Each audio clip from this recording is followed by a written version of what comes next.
আসসালামু আলাইকুম ভিউয়ার, সবাই কেমন আছো?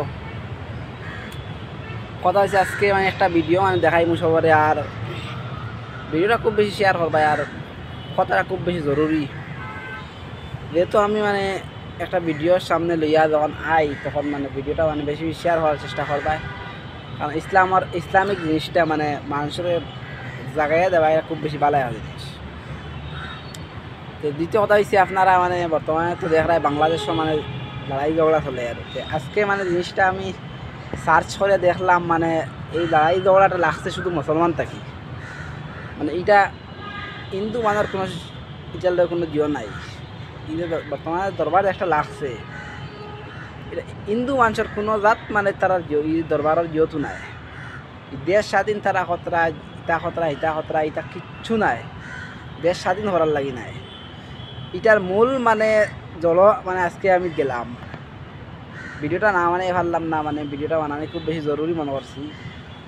আমি ভিডিও পরে ভিডিওটা দেখাইম, আমার ভিডিওত আমি স্ক্রিনও দেখাইমু। আপনার একটা ভিডিও দেখবাই, ভিডিওটা দেখলে বুঝতে পারবাই এটা মুসলমান ধ্বংস করার একটা পথ ধরা হয়েছে। এটা এহুদি মুসলমান হইন যে এহুদি মুসলমান এমনি দেখবাই মুখ ডাহাই, মুখো দাড়ি টুফি হাবুইতা কোরআনে হাফিজ হাবুই, বড় বড় মুলবি। যাই হোক, কথা হয়েছে এই যে মুলবি যারা হাসিনারে তারা দেশ থেকে বাগাইয়া এখন বর্তমানে তারা পজিশন লইছেন যে মিজানুর রহমান আজহারিরে তারা প্রধানমন্ত্রী বানাইতা। আরও 2-3 জন মুলবিরে তারা প্রধানমন্ত্রী বানাইবার লাগে তারা রেডি করছে। এটা ফেসবুক খুব বেশি দিতে তারা খেয়ে এই বিষয়ে রাজি। তো একটা জিনিস আমি সবার হইতাম চাই, আর এই যে বর্তমানে তারা প্রধানমন্ত্রীর লাগে মিজানুর রহমান আজহারি আরও 2-3 জন তারা উলামা চয়েস করছে।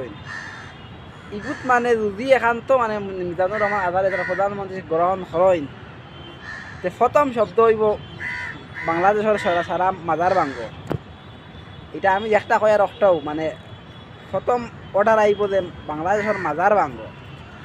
তারা দল বান্ধিছেন ও জিও হিসাবে। আমি ভিডিও দেখাই আর তোতানরে, ভিডিও দেখলে বুঝতে পারবা তারা বর্তমানে আখলে সুন্নতর ফিসে লাগছেন যে প্রধানমন্ত্রী খাদানির লাগি নাই, প্রধানমন্ত্রী আখলে সুন্নতর পক্ষে অলিউল্লাহর পক্ষে ও হিসাবে তারা আর কোনো বাজু ফারছইন না। ও তারা একটা দল বান্ধিয়া বাংলাদেশে তারা ফেতনা সৃষ্টি করছে। এটা কিন্তু কোনো দেশের লাভর লাগি নাই। তারা দেশে তারা আতনিতা চাইতেরা, তারা আতনিয়া যত অলিউল্লাহর মাজার আছে সারা মাজার তারা চাইতা বাঙ্গে লেভেল করতাম। তারা কিতার লাগি অলিউল্লাহর লোক তারা কিতারা দুশ্মনী। অলিউল্লাহ দি কোনো প্রশ্ন নাই, তারা নবীর লগেও তারা দুশ্মনী। আর আমি মাঠটা মাতিয়ার হক মাতো মাতিয়ার এটা ভিডিও এটা কিছু দেখার ফলে খুব বেশি বাদ লাগে কিতা খুব বেশি খারাপ লাগে। আর ভিডিও আমি দেখাই মতো ভিডিওটা লাস্ট দেখবাই, আর দেখলে বুঝতে পারবাই এই বাংলাদেশের লড়াইটা কিয়র লড়াই চলে। আর একবারে ফার্স্ট থাকি লাস্ট শুধু খালি আহলে সুন্নতর বিপক্ষে। আরও আপনারা ফেসবুকও দেখবাই, সবে দেখলে বুঝতে পারবা এটা কিন্তু একটাও কিন্তু আহলে সুন্নত পক্ষে না। একজন মুলবি আহলে সুন্নতে আইজনত ও বাংলাদেশের প্রধানমন্ত্রীর বিপক্ষে একটা কথা কইছিল না। তারা হয় কারণটা কিতা হও যে তারা জেলও নেওয়া হয়ে যায়, তারা নবীর বিপক্ষে কথা হয়নি ও হিসাবে তারা জেলও নেওয়া হয়ে যায়। তারা তো নবীর দুশ্মন এমনিও তো ইয়া আমি অতদিন হইতাম না, কিন্তু বর্তমানে এটা হই। আর কারণ তারা যতটা খাজ খতরা কিন্তু একটাও নবীর পক্ষে নাই। যাই হোক, দ্বিতীয় কথা হইলো আপনারা ভিডিওটা দেখাই, আর আপনারা ভিডিওটা দেখিয়া কমেন্টও জানাইবাই যে আমি হক মাতলাম না বেইমানি মাতলাম না কিতা। আমি ভিডিও বানাইবার লাগি এটা করছি। আপনারা ভিডিও দেখবাই, এখন মৌলবীর মুখত শুনবাই তারা স্বাধীন হয়েছেন হেব মাজার ভাঙ্গে তারা জিও করতা টুমা করতা, মাজার ভাঙ্গে তারা লেভেল করতা, তারা এখন স্বাধীন হয়েছেন।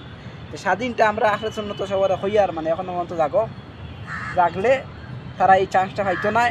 আর তারা এত যাতে কোনোদিন এই চান্সটা না যায়, কারণ তারা নবীরও দুশ্মন আর আমরা অলিউল্লাহর দুশ্মন। আর আমরা অলিউল্লাহর দুশ্মন করলে আমরা দুশ্মন, যে নবীর দুশ্মন হইব হে আমরা দুশ্মন। তো ভিডিওটা আমি দেখাই, আর ভিডিওটা দেখো, আর লাস্ট পর্যন্ত দেখিয়া কমেন্টও জানাইবা ইনশাল্লাহ। ভিডিওটা আপনারা লাস্ট পর্যন্ত দেখবাই। এই এজিদের বাচ্চা কি কয় দেখুন ভাই, ভিডিওটা আপনারা দেখুন যে এজিদের বাচ্চা কি কইতাছে, আপনারা দেখুন তো। আসসালামু আলাইকুম রহমতুল্লাহ। মাদ্রাসা হুজুরের বাচ্চারা কেমন আছেন সবাই? খুব দ্রুতই মাজারগুলো সব ভেঙে ফেলা হবে। আমি কথা দিয়েছিলাম খুব শীঘ্রই ইনশাআল্লাহ সেটা শুরু হয়ে গেছে। ইসলামের বিজয় হয়ে গেছে, মাজারগুলো সব দ্রুত ভেঙে ফেলা হবে। এরে যদি আমি কোনোদিন পাই, সর্বপ্রথম তো এরা আমি এইভাবে থাবড়াবো, তারপরে কুত্তা নিয়ে এসে তার মুখে মুতাইবো, বাকিটা ইতিহাস।